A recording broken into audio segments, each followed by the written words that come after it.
Good afternoon, or I should say good brunchin because it's right before 12 o'clock.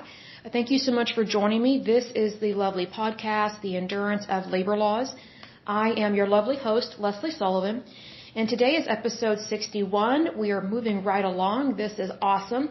Today we're going to take a look at the Transportation Communications International Union.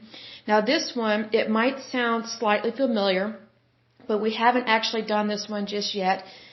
This one merged into the International Association of Machinists, so it's a little different. So it was its own individual entity until it merged, so I think it's important, to discuss it, because these are people that started their own union, wanted to do good things, and then they merged with another union, which can be a good or a bad thing, either way. So let's go ahead. I want to give a big shout out to my listeners here, so here we go. A big shout out to District of Columbia, Massachusetts, New York. Hey, New York, how are you? Pennsylvania. Hey, Pennsylvania, good to see you there. Oklahoma, my home state. Texas, my lovely neighbor. You guys are good. Virginia and Alabama. Hey, Alabama, good to see you again there. You guys are awesome.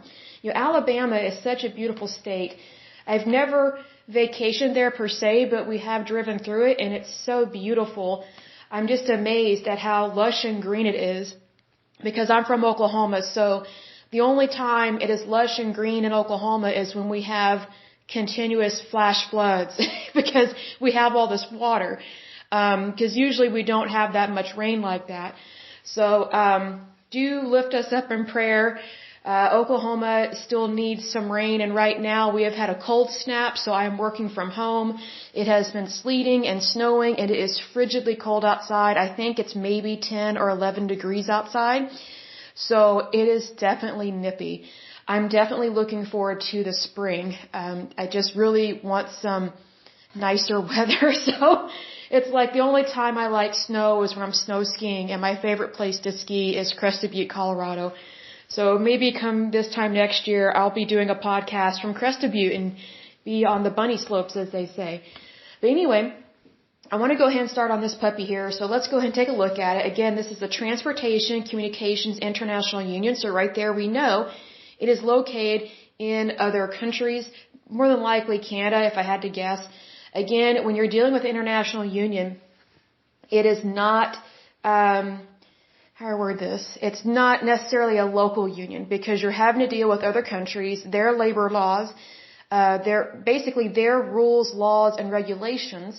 So that concerns me on that, because I think we need to keep stuff here at the home front, help our fellow man here at home in the United States, because I think it's one of those things that if we don't do things right or consistently here at home, how can we really help other people in other countries, kind of thing. So that's just my personal opinion, but that's just what I've noticed considering how many years I have been working. So it's just something that you notice over time. But let's see here. It says that this one merged into the International Association of Machinists. It was founded December 29th, 1899. Long time ago, around the turn of the century, right? So this is a good one. It's headquartered in Rockville, Maryland, United States.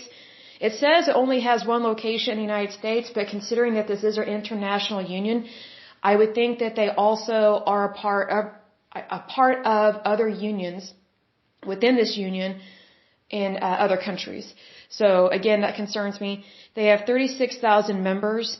Their national president is Arthur Maratia, if I pronounced that correctly. They have affiliations with IAM and the AFL-CIO. And let's see here. They voted to merge with IAM in July 2005, and the merger was completed by 2012. I kind of find that interesting that their merger took so long, because you think about that, 7 years.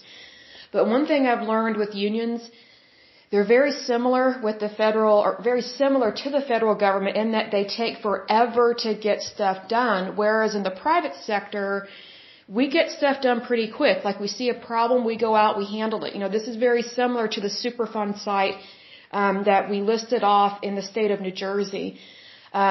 Those Superfund sites have been there for years because the EPA and the federal government has dragged its feet on helping those to get cleaned up.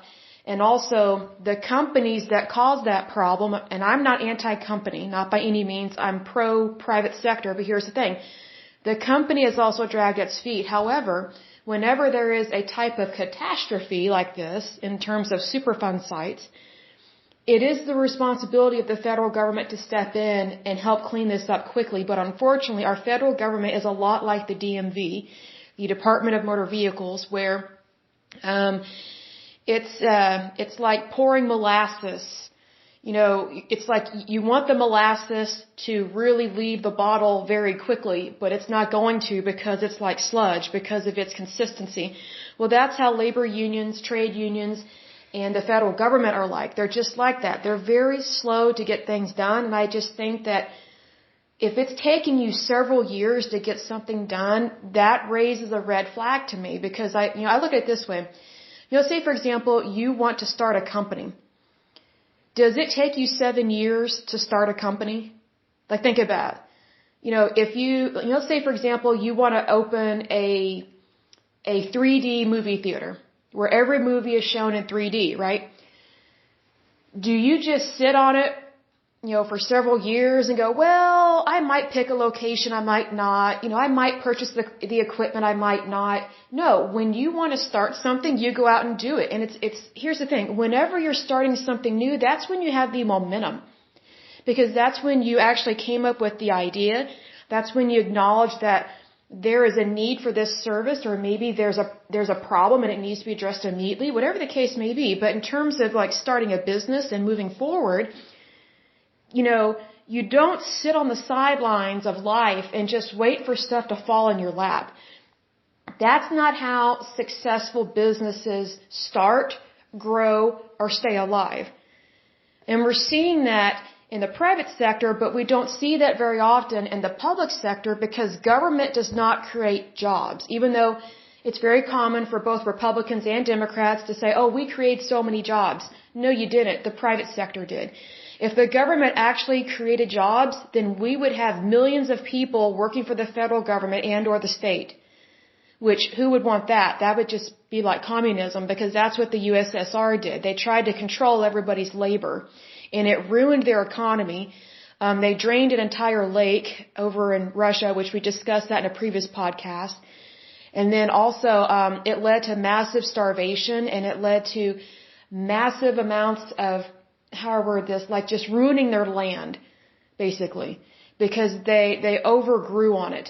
They used up all of its nutrients. They didn't rotate crops and they did not rotate fields. They did not practice good farming practices because you had the government in charge of that, which the government is not really a genius, even though people like to think that it is not. So I mention that because whenever I see that something took 7 years to complete, to me, that's 6 years too long. And here's why. There are 365 days in 1 year. You have 24 hours in 1 day. What were these people doing for 7 years, 365 days a year, 24 hours a day? Like, that's a lot of man hours. That's a lot of labor gone to waste. And it doesn't matter whether you're starting a company or you're merging or whatever the case may be. See, because here's the thing. Let's look at it from a business point of view. Okay? So if you have two companies that are trying to merge and it takes them 7 years, that to me is a red flag. That tells me they shouldn't be merging. Because something's going on in both camps that they probably don't want the other party to know. So basically they're trying to correct things in their books is what it tells me. And I say this from working as a staff accountant and from working as an auditor in times past, that whenever someone doesn't come to the table and is ready to go, what is it that's holding them back? Do they not have the funds? Are they going through a financial audit? Or whether it's from the IRS or not, I don't care. I would want to know if they're going through an audit or not, even if it has nothing to do with the IRS.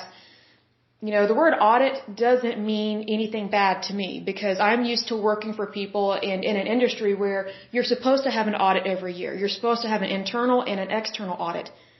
That's just safe business practices because you want to know what's going on within your organization, right? Because it's almost like a marriage. You want to know, hey, how's our marriage going? What is your spouse doing? Is your spouse disappearing for weeks at a time and not telling you where they're going? That's a big problem. You don't have a marriage. You have something that's falling apart. But here's the thing. In terms of business, if someone is taking way too long to make a decision, I would want to know, what is the holdup? What is the holdup? Because that right there, just from the very beginning, looks really odd to me, that it took them 7 years to merge with IAM. Because, I think people can use the excuse, oh, well, you're trying to merge bank accounts, you're trying to merge records, you're trying to merge membership. Those are pathetic excuses, and I don't mean that harshly. I just think that when you want to accomplish something, you go out and you do it. And if there's a problem, not a problem. You address the problem. You address it immediately and you move forward. You don't just sit and wait. See, because here's the thing. Successful businesses are not successful because it just landed on them. Like, you have to do some form of work, some form of labor, whether it's hands-on, very labor-intensive, or maybe it's decision-making, maybe getting the capital, getting the funds, things like that. All of that requires human action and human interaction. So when I see that something took 7 years to come to pass, I'm like, what are we waiting on? For it to rain in the desert? I mean, really, that's what it tells me. It shouldn't take that long to merge two entities. I would give it a year, maybe a year and a half, 2 years max.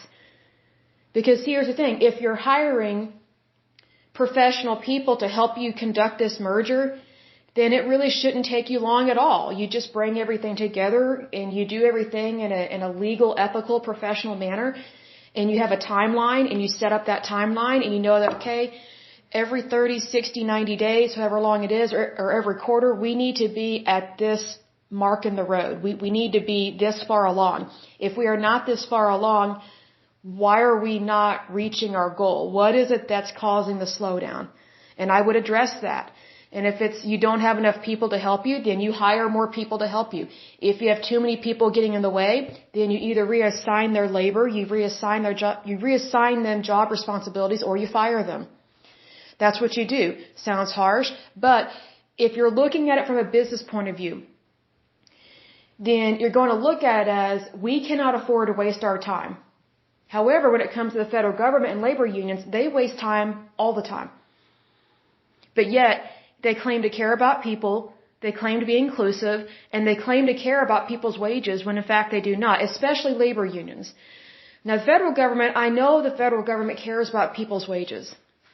I know that they do, because we have the Department of Labor, we have all these different rules, laws, and regulations to protect the worker. So I know that they do care. It's just I wish that they would be more productive.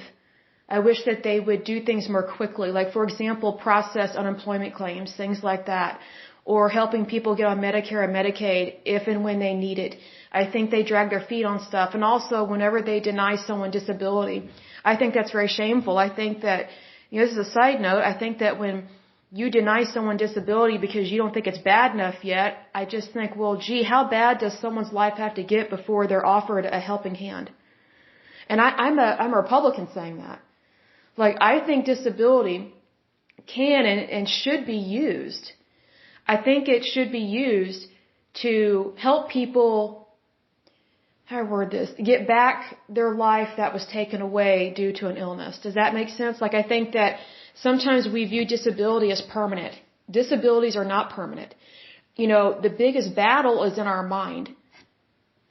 I think, and once we conquer that battle, and that is a daily battle, believe me, I feel the pains of that too. And I'm not on disability and I'm not disabled, but you really have to control your mind. You have to really be careful what you think, what you say, what you meditate on, what you allow to ruminate on, which we shouldn't be ruminating over anything. But my point is this. I think where the federal government has failed in terms of labor, big time, is when it turns down people that need to be on disability, even if it's temporary. Because I think whenever someone's applying for disability, they're not sure what to do. I think the majority of people that apply for disability, they have a legitimate case and they have a legitimate, I don't want to say cause, but they have, because a cause refers to something else, but they have a legitimate reason is what I'm trying to say. And so the way that I would handle disability claims is if it is a disability, whether it's temporary or permanent, just automatically get them on disability and then work with them to one day come off of disability but have a really good job.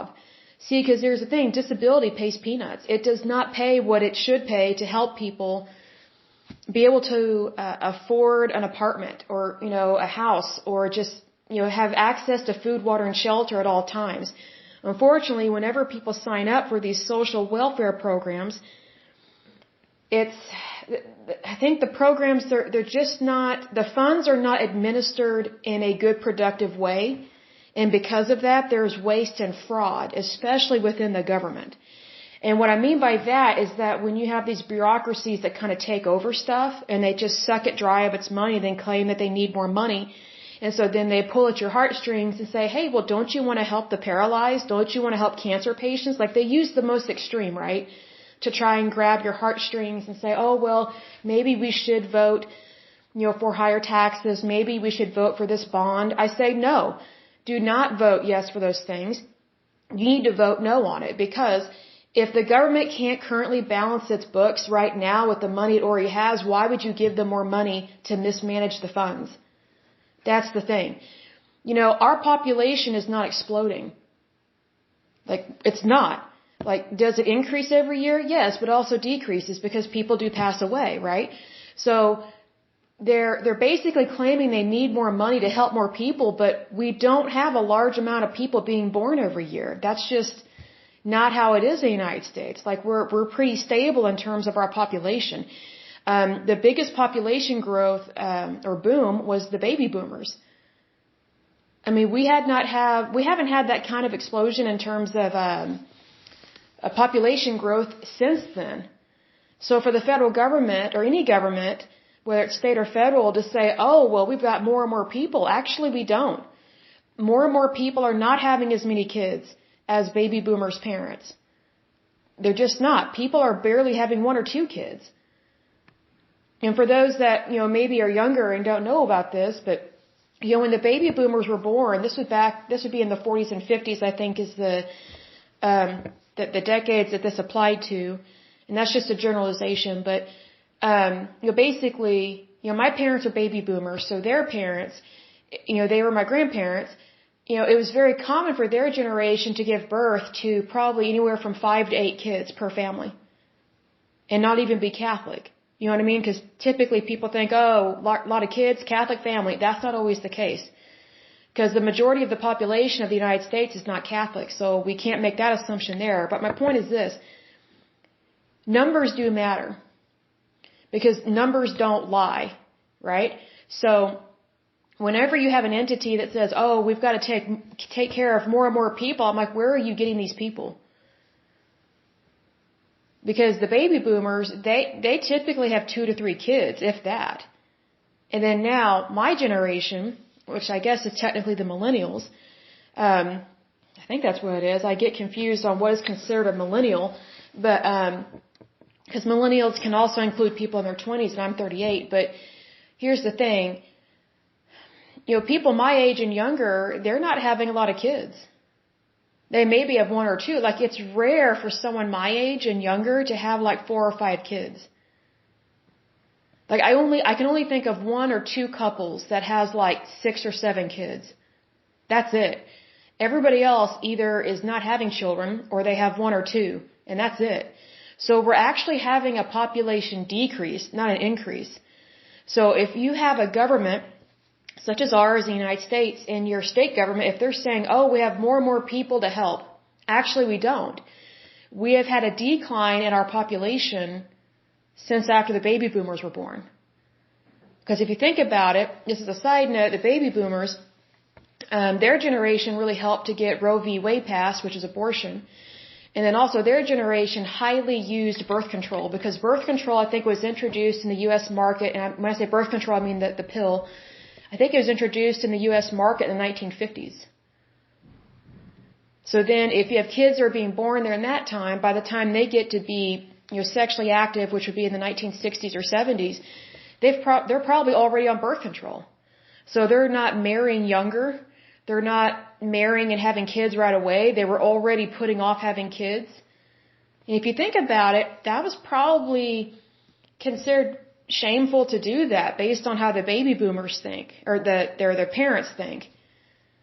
Because that's not that far of a leap. Like if you have their parents that are having kids in the 40s and 50s, and then their kids are having kids in like, I don't know, the 70s or 80s, that's only 10 or 20 years that the mindset of the next generation has completely changed. It's like, we don't want a bunch of kids. And so that's probably why they were the first ones. The baby boomer generation is one of the first generations to be completely or I shouldn't say completely, but that generation, a lot of them were pro-choice. I don't think they are so much now, because they know that if you're pro-choice and you're for abortion, you're not going to have grandbabies. Because the whole point of birth control is to prevent someone from, it's to prevent an egg from being fertilized. The whole point of abortion is to get rid of a baby. It's to get rid of a child, but in the womb. So these baby boomers, they know that, hey, now they're way older. They know that if they want grandbabies, you can't be doing abortion like that, and you can't be on birth control. So needless to say, our population is not where it was or where it would be if we had more people having kids, if that makes sense. So numbers do matter because numbers don't lie. So just know that if your government is saying, oh, we need more taxes to help people. No, why don't you handle the money that you currently have, and then we will regroup on this, because we have this overspending. But that's just an example of the misinformation that's out there. So just know what you're voting on, because I remember back in the day, and this is a side note, I'm trying to think, I think I was in my mid-20s. I was living in a smaller town, and they were voting on a bond to raise money for a new pet shelter. I'm like, wait a second, they voted for a bond like 5 or 6 years ago or something, but they haven't stopped collecting money on that bond, but yet that project's over with, so why don't we just move the monies from that bond over to this one, or end collection of that previous bond where the project's been completed, and then we'll vote on this. People got so angry at me for saying that. I was like, do you realize how many bonds we are voting on? We're just giving our money away. Like, people are just continuously collecting money, and you know what that's like? This is what it's like. It would be like if, what's a good example? Oh, okay. So, hotels. I'm not a big fan of this, what I am about to say, but again, I'm not shaming or blaming. I'm just saying I don't agree with it. There are hotels in the United States that if they want to have a hotel in your city, probably not a town, but in your city, and it's like a fancy hotel or something, they will request tax dollars, your tax dollars from the city, to help them build their fancy schmancy hotel. And I love fancy schmancy hotels. I love nice hotels.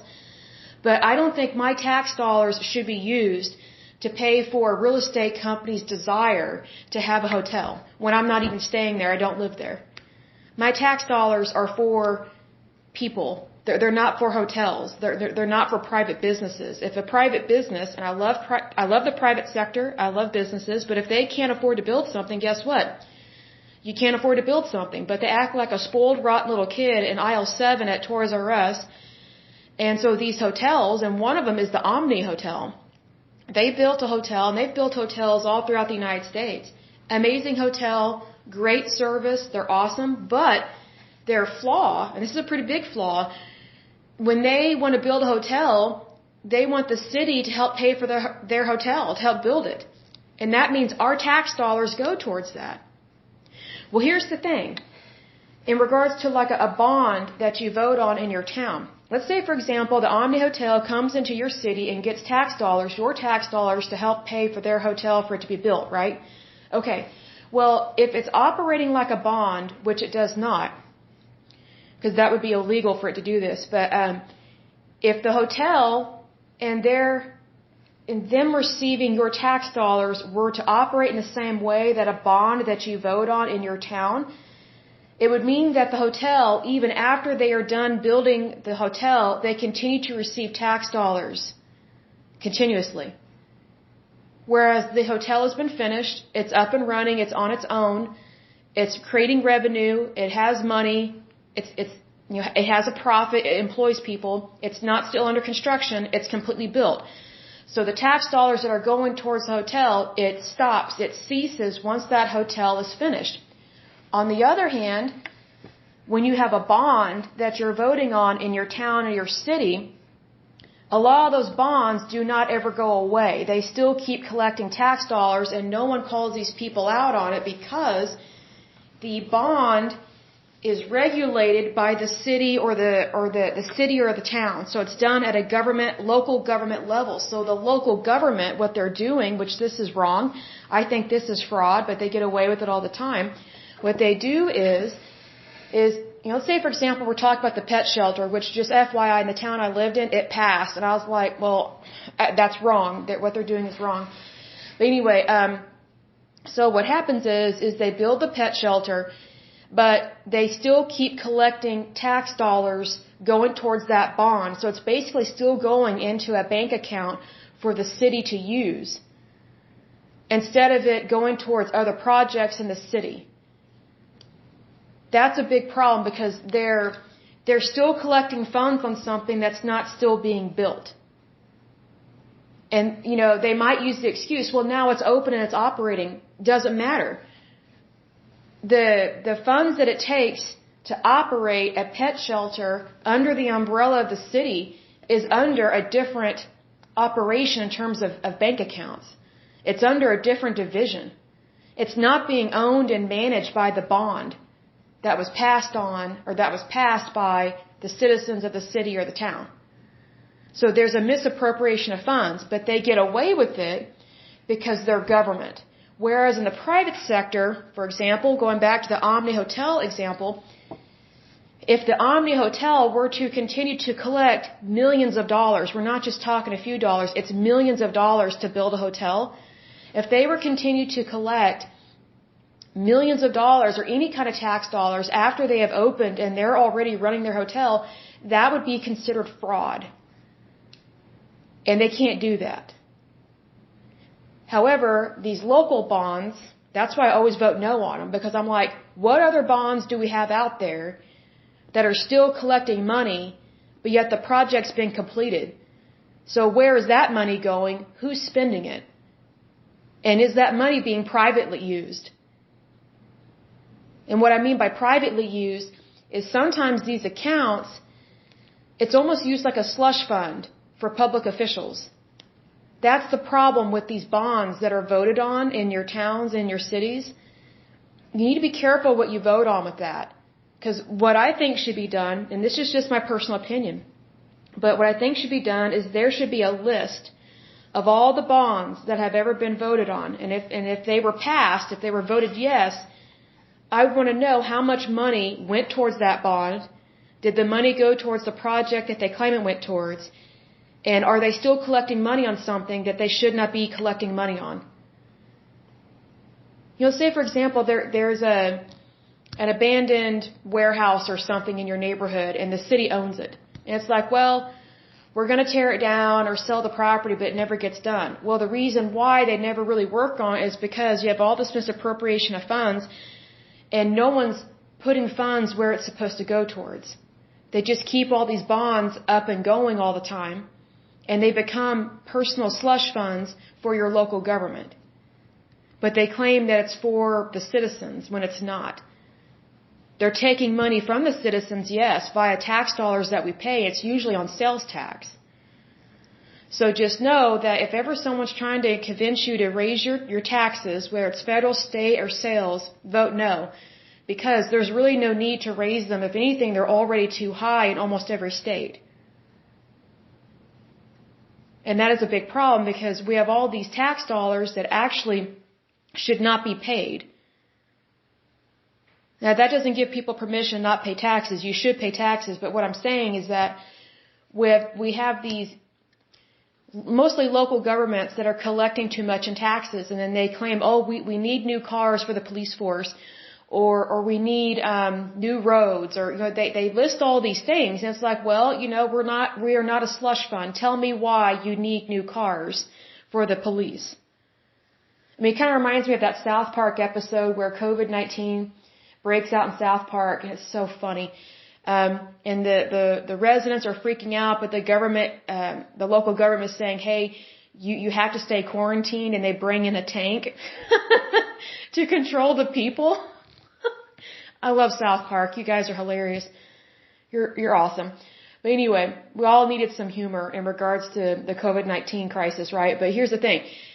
That's kind of the mentality of people that think that the government should just take whatever it wants and buy whatever it wants, when that's not really the American way. And it's not a very smart way either, because then here's the thing, what people forget is that we are not supposed to militarize our police. We're not supposed to do that. They are not military. They are local officials. They are local police force. They are not national. So I mention that because they're not supposed to have all this military equipment. They're not supposed to have all these military guns like that. They're not supposed to have tanks. They're not supposed to have military weaponry. That's not their job, because they're not fighting in a war. They're not fighting in a battle. So being that they're not supposed to have that equipment, we really should not be voting on bonds to militarize our police force via them purchasing all this stuff that they want from like a slush fund. It's a problem. It is a big problem. So just know what you're voting on. I just mentioned that. Side note, but just FYI, I just felt like I needed to mention that, because you're talking about tax dollars and voting.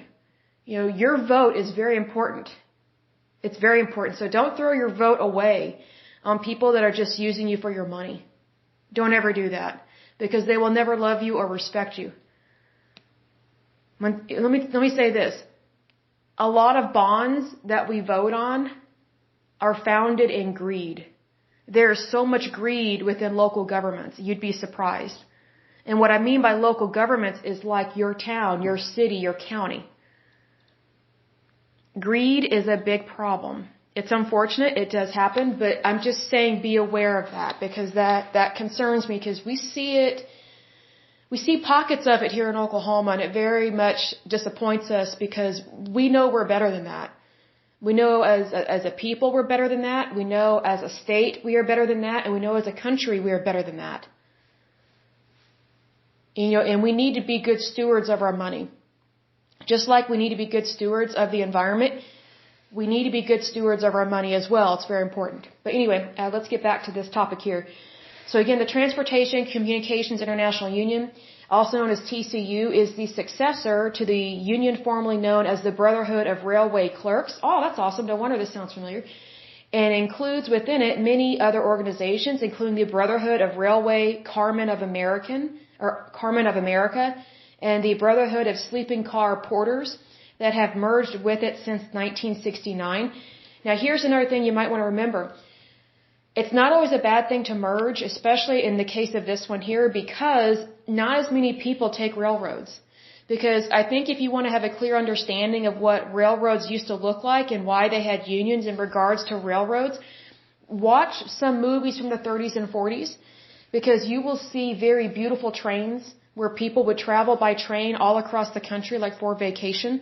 And they had sleeper cars, meaning you would sleep on the train. So there were all these different levels, like first, second, third class. And you had all these different, different price points of tickets that you could purchase. So that's why they had these unions, because somebody had to do the work on those trains. And, you know, if you have a family of 5 in a boxcar, and they have the sleeping quarters there, you've got to have somebody that's going to clean the sheets, cook, do all this stuff, clean the car, help them with their luggage, things like that. So all those things really do matter. And that's what it was like back then, which I think we should go back to that. I think we should have that. I mean, I'm not saying we shouldn't have cars. I think cars are great. But I think it would be so much fun to travel across country on a railroad and just have a really nice trip and get to see the country from the window of a railroad. I think that would be beautiful. And that's what people used to do. That was their way of travel if they could not afford a car. Because you have to remember that during the 30s and 40s, the reason why the railroad was used so much was because the majority of the population of the United States did not have access to purchase a car, because cars were considered a luxury item. Cars were not really purchased by everyday people like you and I, especially by the middle class, I would say not until the 1950s. And even then, they only had one car per family. And that was it. So that was just how it was. Like, they didn't really start purchasing multiple cars, I think, till like the 70s or maybe the 80s.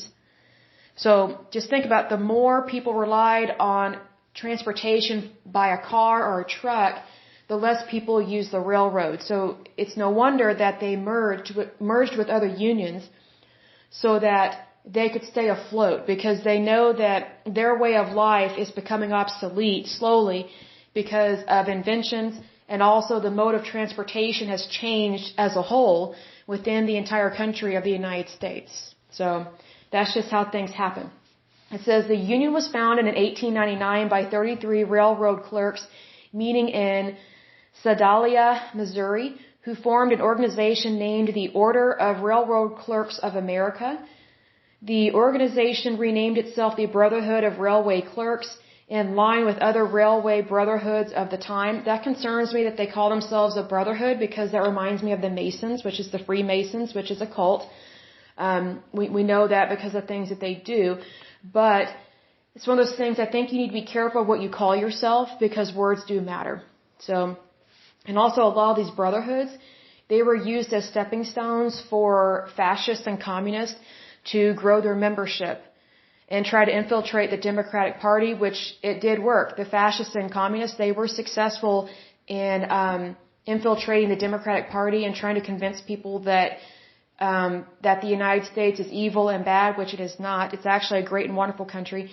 But the fascists and communists, they were very successful at infiltrating the Democratic Party, and that's why we have these crazy liberal nutbags in the Democratic Party, which is why I miss my good old-fashioned Democrats. Your true blue bloods.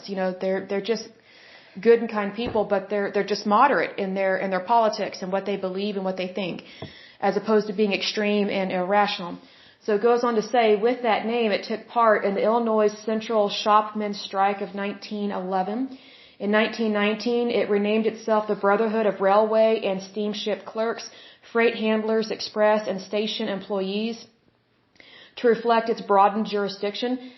Okay, so I think it's good to broaden your jurisdiction, but I think when you overname yourself, you are spreading yourself thin. I think that's unfortunate to do that. But, it's a stepping stone, I guess, in the right direction in terms of getting recruits and getting membership. But it's kind of one of those things, like, it reminds me of like a worker that they start out doing accounts payable, receivable, and then their employer goes, oh, well, why don't you answer the phones as well? Okay. Oh, well, why don't you file taxes as well? Oh, why don't you clean the bathrooms as well? Like, you just add on all this stuff onto one person, and it's like, okay, you're not really giving equal attention to everything, which is what you need to do to run a good, successful business or organization. Because everything that you do, how do I word this? Your labor matters is what I'm trying to say. And I think sometimes when you combine too many things, you lose your focus, and then nobody really accomplishes much of anything. So that would explain why they merge with other entities, because I bet they're realizing that they're floundering, because you kind of get pulled apart. It's almost like dating. It's kind of hard to find that one special person if you're dating like 10 or 30 other people. You know what I mean? All at the same time. You're not really getting to know each individual person for who they are. You're just, catching fish, using a huge net, but you're never really finding the one, if that makes sense. So it goes on to say, from 1928 to 1963, George McGregor Harrison served as its Grand President. In 1967, it changed names again to the Brotherhood of Railway, Airline, Steamship Clerks, Freight Handlers, Express, and Station Employees. Again, they're growing, but they're just kind of all over the place, and now they're adding airline, commonly known as BRAC. Finally, in 1987, after absorbing members from a half dozen other unions that merged with BRAC, the organization adopted its current name. It says here, the Order of Railroad Telegraphers was founded in June 1886 at Cedar Rapids, Iowa. In 1965, the ORT changed its name to the Transportation Communications Employees Union. It merged with BRAC in 1969. The Railway Patrolmen's International Union represented rail police officers on a number of railroads. RPIU merged with BRAC in 1969 and is now incorporated in its Allied Services Division. The United Transport Services Employees Union was founded in 1937 as the International Brotherhood of Red Caps, representing baggage handlers at railroad stations. A largely African American union, it was founded with the support of the Brotherhood of Sleeping Car Porters. It changed its name to UTSE in 1940 and joined the Congress of Industrial Organizations in 1942. The Red Cap and Sky Cap members of UTSE merged with BRAC in 1972 and are also part of its Allied Services Division. The Brotherhood of Sleeping Car Porters became a part of BRAC in 1978. Founded in 1925 by A. Philip Randolph, the porters organized for 12 years, largely in secret and in the hostile racial climate of those years, before winning a collective bargaining agreement with the anti-union Pullman Company.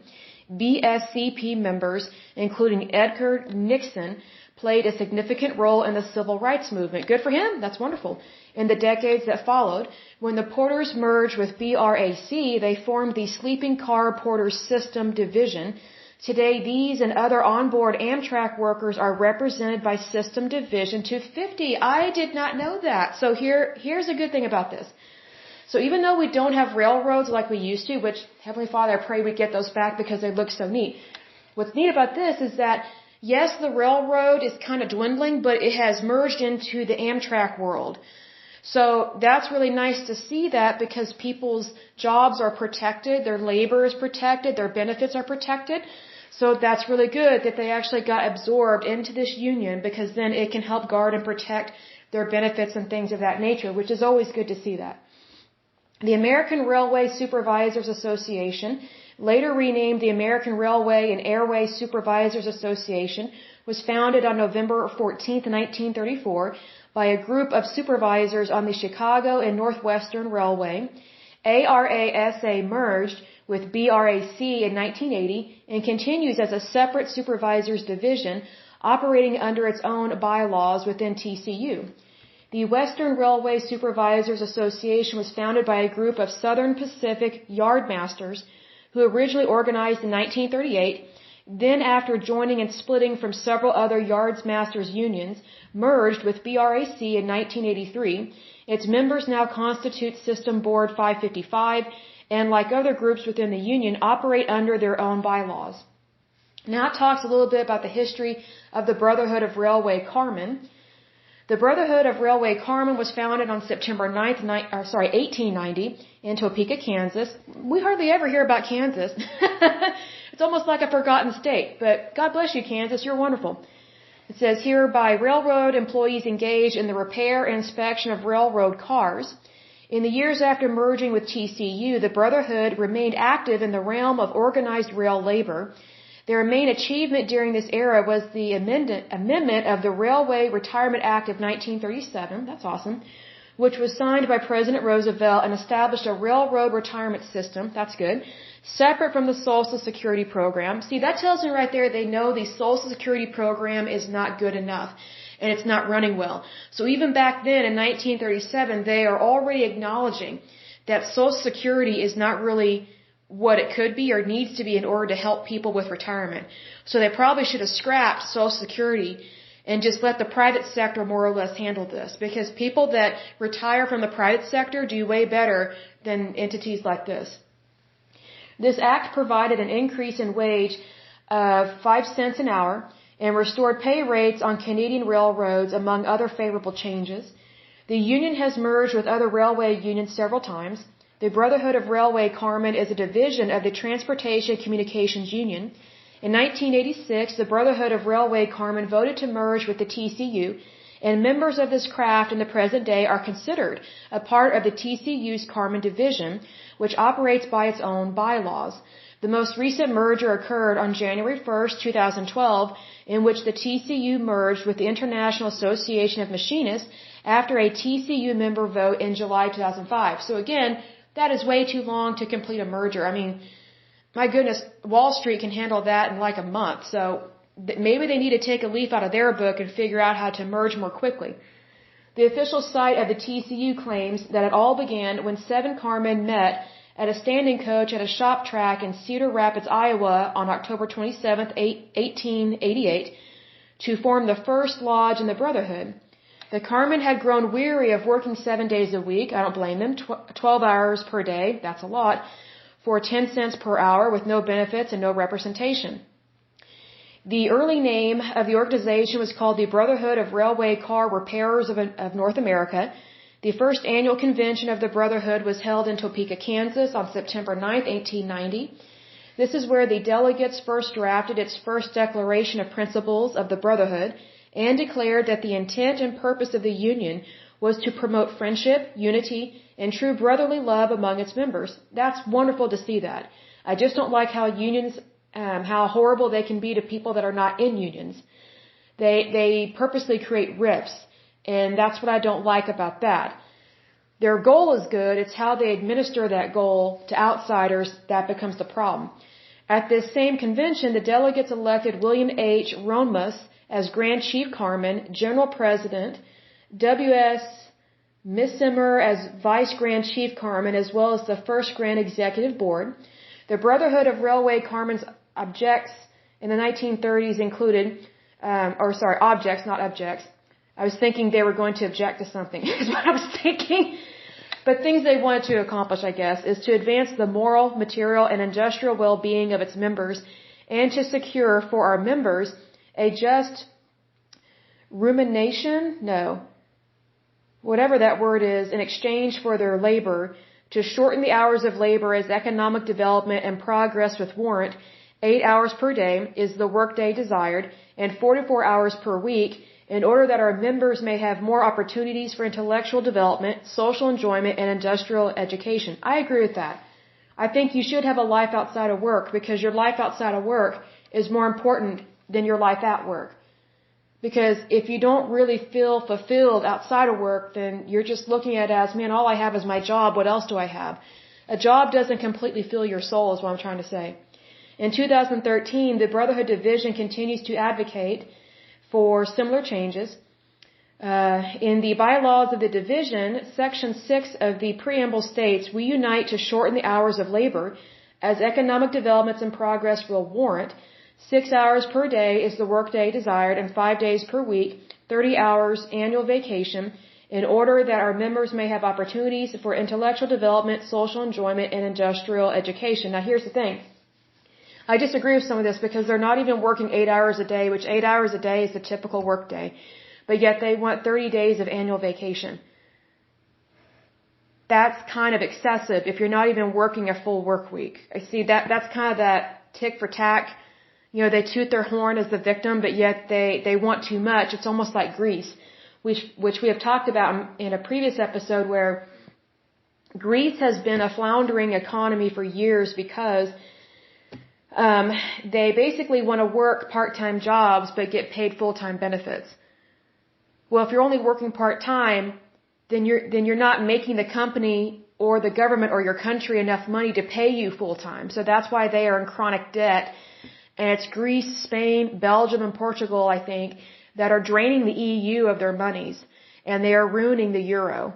So they are causing inflation, and they are perpetuating inflation over there. They have been for some time, but no one likes to call them out on it, because it's like, how dare you say that about the EU or Europe? And it's like, no, we're talking about the individual countries here. Because whoever you do business with is literally who you do business with. So if you're doing business with someone, you need to know what their books are like. Are they on the up and up? In Greece, the only way that Greece has been staying afloat at all is because of tourism. If they didn't have tourism, they would be completely bankrupt, and they would have basically no economy at all. So, you know, good for them. They have tourism and hospitality industries over there. But I think that they are totally shooting themselves in the foot by overpaying themselves, which is typically what they do and what unions do. So you need to be careful who you get your advice from. Like if you're going to get advice from someone that lives in Greece and thinks everything's great, but yet they don't even work a full work week, then that's not someone you should be taking advice from at all. It says here, brotherhood groups in the United States have been prominent and widespread throughout the history of labor organizations. That's true. Other important societies include the Brotherhood of Locomotive Firemen, the Brotherhood of Railroad Trainmen, the Brotherhood of Railroad Trackmen, the Switchmen's Union of North America, and the Order of Railroad Telegraphers. These brotherhoods have similar goals, objects, which are partly social and educational. Their chief aim is the improvement of the industrial status of their members and the promotion of their economic interests as employees. Now that latter part is, I don't necessarily agree with it, but I can totally see where they're coming from on that, because it's like they put their wages above everybody else's. Well, here's the thing. Everybody has an economic interest. It doesn't matter whether you are in a union or not. We all should have and do have the opportunity to have an economic interest in ourselves, in our bank account, in our labor, in our town, in our city, in our state, and in our country. But unfortunately, when you get labor unions involved, they pick favorites. We don't have favorites in the United States. Even though some people might say, oh, Lesley, yes, we do. No, we don't. And if we do, that's someone just having some crazy wishing there. Because here's the thing. If we truly believe that there is no favoritism, then we shouldn't be acting like it's okay. See, here's the thing. It's on an individual basis that this stuff happens. It doesn't just drop out of the sky and, oh, we didn't expect this. Here's the thing. It comes down to our behavior and our views. Like, if I think I'm better than you and that I deserve to get paid $150,000 while you only get paid $40,000, if I think I'm better than you and that, it's okay for people to play favoritism to me, but not to you, that's inequality. But it starts with the individual. In this particular example, it starts with me. Like I'm allowing favoritism to rule my train of thought. And that's not the American way. The American way is, you want to be something, go out and be something. You have every opportunity to do that, and God bless you for doing it. But unfortunately, if you think like a labor union or a trade union, you're going to think that your labor is more important than your neighbor's when it is not. Your neighbor is not less of a person than you. They're not less important than you just because they're not in a union. But unfortunately, we see that time and time again where there is favoritism and nepotism within these labor unions, and that is a big problem. Because it's basically trying to decide for someone else whether or not they should be successful or not. And guess what? That's what communists do. That's what fascists do. And that's what happened in the Soviet Union, in the USSR. It was the government that decided what job you did, how much you got paid, and whether or not you should or should not be successful. Like if you were in the USSR, let's say you're working at a bank. Well, obviously the government would have put you there. And the government would be the one who's paying your check, even though you work for a bank, because they took over banks and things like that. Here's the thing. Let's say you think that you deserve a raise. Well, do you really think a communist government is going to give you a raise when they hate and steal from rich people? They don't want you to do better. They want you to do worse. And the way that they convince you to not ask for more money and to think that you can't or should not ask for more money and that you cannot make more money is they convince you that rich people are bad and poor people are good. So they basically want you to think that there should be more poor people because poor people are better than rich people. That is a total lie. There are good and bad people in every economic level. I've met greedy people in the upper class, middle class, and lower class.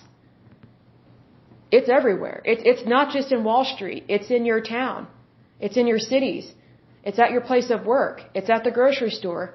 It's not just in one spot. But what communists do and what fascists do is they convince you that, oh, greed and corruption only exist in this one box. And they want you to believe that's isolated when it is not. That's not how the human race works. It's just not. That might be a wake-up call for some people, but you're dealing with human behavior. And what I look at it is, if someone's trying to convince me that everyone in this particular group is completely bad, I would have to say, what are they trying to convince me of and why? What is their motive? So if you're in a union that is claiming that your work is more important than your neighbor's, I'd be like, well, my neighbor's a good person. They're raising a family. They should have access to food, water, and shelter as well. And they have a job. They work just as hard. But, our labor is equal. Even though we're not paid the same, we don't have the same title, we don't work for the same company, we are equal in our rights. And being that we are equal in our rights, we shouldn't have these divisions like this. You can have professional organizations and things like that. And you can have people stand up for you. That's great. The problem comes down to when it gets taken too far. And sometimes these unions go too far to prop themselves up as the be-all and end-all when they are not. In fact, they cause quite a bit of problems. It's unfortunate because I look at it this way, they could be focusing on so many other things that actually helps our economy and our country. Like, I would be more impressed if labor unions would try and help the unemployed get jobs. Like, if they would contact the Department of Labor and say, hey, is there anyone that's collecting unemployment? We have some open positions. Is there anyone that you think, that we should hire? We would like to interview them. Or better yet, why not contact the VA and say, hey, do you have any veterans that want to get back to work? We will work with them. That's how you care about other people. That's how you view other people, with equality and with reason and being rational. But a lot of these unions, they don't practice reason. They don't practice rational thought processes, if that makes sense. It's like you're either one of us or against us, and that's so tribal. That's not appropriate for a successful society. It's kind of like what happened with the elections, the presidential elections. It's like you either agree with me or I'm not going to be friends with you anymore if you vote for this person. It's like, well, friendship should not be based on something as fickle as that. Friendship means more than just an opinion. And it's the same with labor. Like, just because someone, say for example, you are in this labor union and your neighbor works at the hospital. And they're not in a union.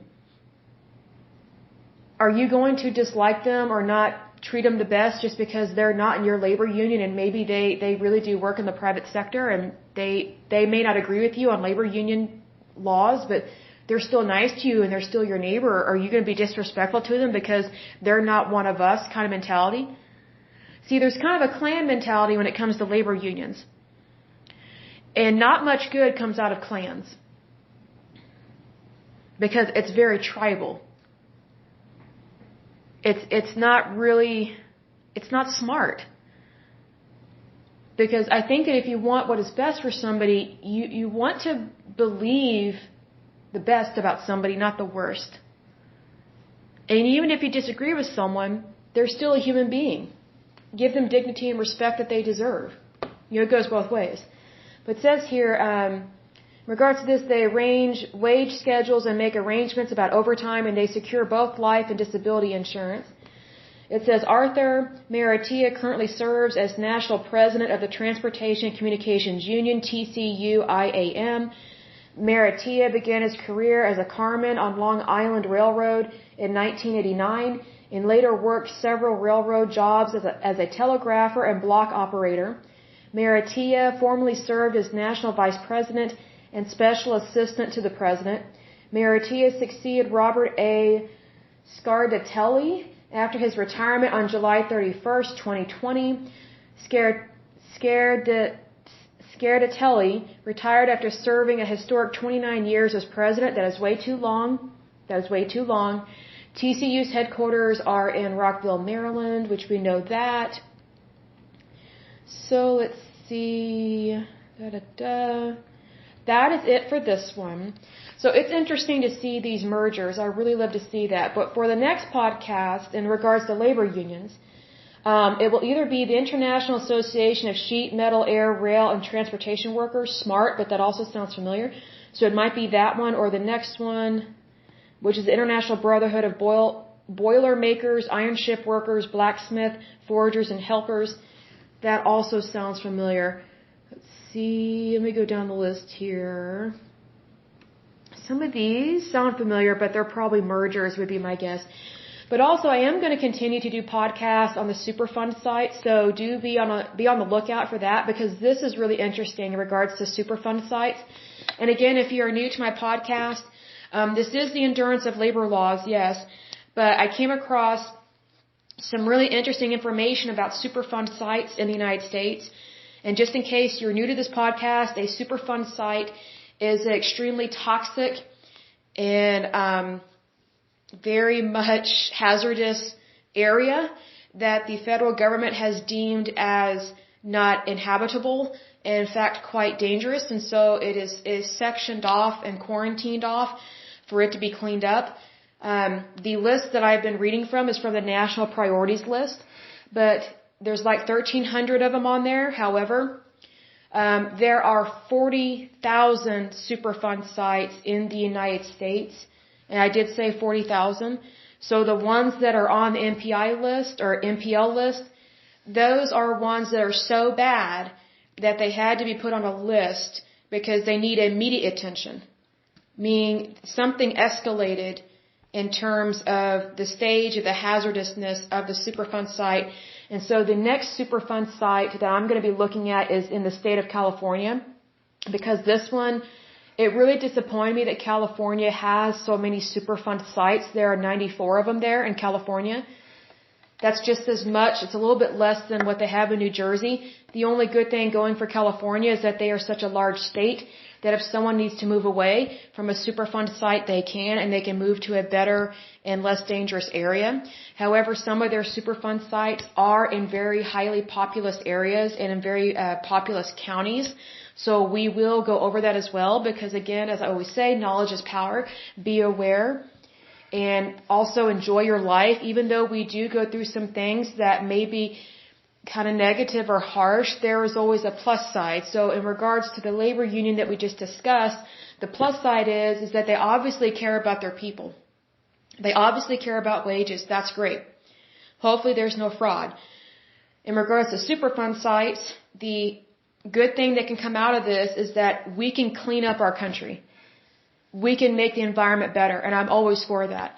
I'm not for expanding the EPA. I'm not for crazy liberal policies. I think the EPA already has enough power, if not too much. I just think it needs to exercise its responsibility and power in a more ethical and productive way because it already has policies and procedures in place to handle these things. They just haven't done it. Because what you have to remember is that the EPA is a bureaucracy. It's very similar to the VA in that it just sucks our budgets dry of our tax dollars, and then you have these professional paper pushers that work within these agencies, usually in Washington, D.C., and they basically don't do their job, but they make it look like they're doing their job, which is what a professional paper pusher is. It's basically someone making themselves, it makes it look like they're busy when they're really not. Like they're accomplishing something, but they're really not. And if the federal government and the EPA had actually been accomplishing things in regards to Superfund sites, we would not have 40,000 Superfund sites in the United States. That's really sad. And I just want you to know that even though we do have these issues, our country, we are one of the cleanest countries on the planet. We really are. Like we do not operate like India or China, and that's nothing against them. They're great countries, but if you want to talk about people that are polluting the planet, it is definitely India and China with the factories that they have over there. And that has been brought up at a couple different Senate hearings. Because the United States does business with China, and we also do business with India, and a lot of their products, sometimes they're contaminated and dangerously so. So just know that even though we do have issues here in the United States, even in the beautiful state of California, we still are a good, kind people, and we still care very much about our country and our state and our land and our environment. So we are not the major offenders in regards to harming the environment. I would say the two top countries that really contaminate the planet are India and China. So being that is what it is with that, I don't think that we should be entering into any kind of treaty in regards to the environment with other countries, because that, I think it's like the Paris Treaty Agreement or whatever. That is ridiculous. We need to be focusing on stuff here at home. We need to clean up our act here before we start helping out elsewhere internationally across the globe. Because here's the thing, whenever the United States aligns itself with another country, it's almost always about money. It's almost always about greed. Someone else is trying to put their hand in our pie, and that is getting really old. Our tax dollars belong to us. It belongs to the United States. We should not be sending any funds internationally right now. We have a huge deficit in the United States, and we have citizens here in the United States that need our help and immediate help. We have people on Medicare, Medicaid, Social Security, disability, our veterans, women, infant, children. We have all these people that need our help. They need our help first before we start sending monies out elsewhere in terms of federal tax dollars. Now, if you want to donate your monies, your private funds, go right ahead. I pray that it's lawful and legal and that you have investigated the people and really vetted them that you are donating stuff to, because you need to, especially when it is an international agency or fund or charity. Just do your due diligence, just like you would here in the United States. But our tax dollars do not belong to anybody outside the United States. But unfortunately, whenever we sign agreements with other countries, it's people just looking at us like their personal piggy bank. That's what it is. It comes down to money. We need to be helping our neighbor first, not other countries first. We need to be helping people within our communities first. Because guess what? We have homeless people. We have starving people. We have people that are in the sex trafficking industry. We need to stop that immediately. We have so many things that we need to work on here first. And that doesn't mean the United States is bad. We're not. It's just that we need to help our citizens first before we can help these other countries that really don't have it together. And two of the top ones are India and China. But no one wants to call them out on it because we do all this business with them. Well, I think we need to be careful who we are doing business with. Just like with these labor unions, we need to be careful who we do business with and who we align ourselves with outside of the United States, because it does matter. We need to be careful which dotted line we are signing on and what all goes along with that, and read the fine print. Because I guarantee you, if people read the fine print of some of these stupid EPA agreements that we make with people in other countries, you'd be like, we're doing what? We're sending how much money to these people? Clean up your own mess. Hashtag clean it up. That's what I say. But anyway, I will go ahead and, excuse me, my voice is getting dry because of the weather here. I will go ahead and end this podcast. We will go through another labor union, and we'll kind of alternate between a labor union and a Superfund site, because I do want to touch on both of these. Because see, here's the thing. Superfund sites affect our communities, which can affect our labor. And here's another thing. If we really get a handle on these Superfund sites in the United States, guess what? Not only will we be cleaning up the environment, we will be employing thousands of people and helping them have work. That is great right there. So even though I don't like the fact that we have hazardous material in the United States, I don't like that stuff has happened like this. However, we can clean it up, and we can also help people make a living, earn a living, help provide for their families, things like that. Because there are companies out there that specialize in hazardous waste material cleanup. They do specialize in it. And some of them are engineers and things of that nature. That's great. We need to employ them, not just as federal employees. I think that would be a mistake. I think we need to hire private sector companies that do this for a living. We need to get a couple bids from these different companies to help get these sites cleaned up as soon as possible. But anyway, I will go ahead and let you go. I pray that you're happy, healthy, and whole, that you have a wonderful day and a wonderful week. Thank you so much. Bye-bye.